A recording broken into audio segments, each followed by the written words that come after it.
Hello everyone, I think you all are fine and today I am back again with a new video that is related to differentiability.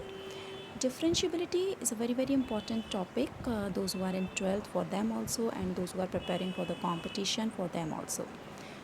Differentiability has many applications and that's why it has a vital role in mathematics.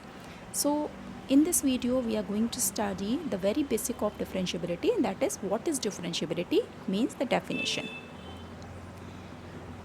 If you want to explain the concept of differentiability to a layman, how will you explain what is differentiability? So actually differentiability we can correlate it with rate or change. This is how distance is changing if we are making a change in the time.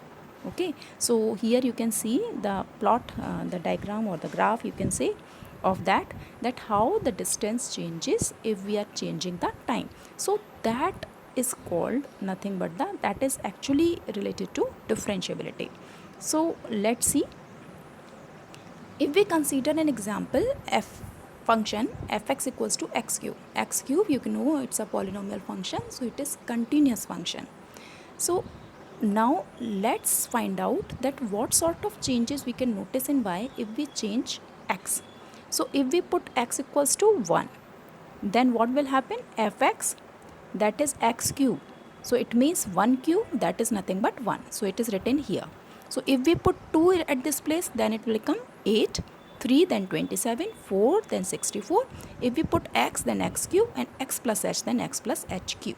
Okay, so now if we want to talk about change, okay, differentiability, we are saying it's a change. So change in y when we change x, this is what we want to calculate. So we are considering these two values. So what will happen? It means f of x plus h minus f of x upon x plus h minus x plus h minus x.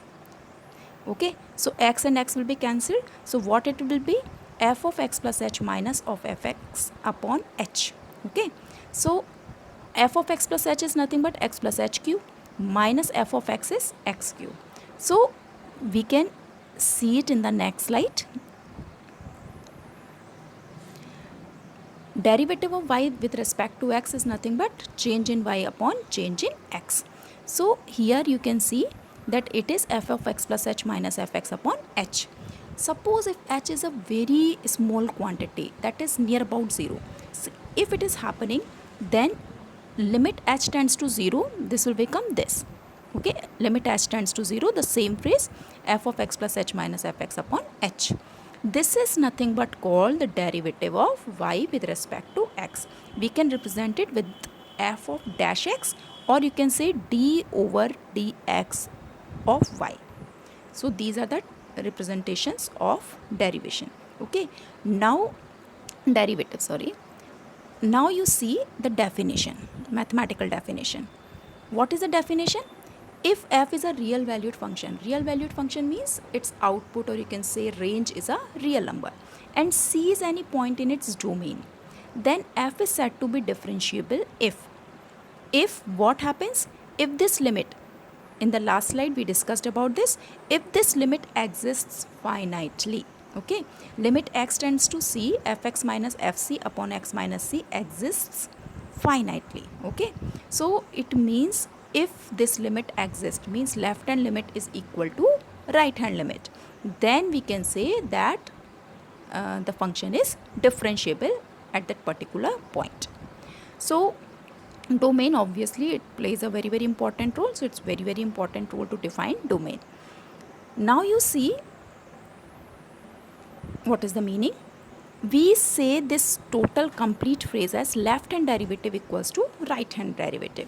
So left hand derivative, it means x tends to c minus fx minus fc upon x minus c. If we are going to replace this with h tends to 0, then what will happen? Obviously c is at this point. Okay, so if we want to take little back, then this is c minus h and this is c plus h.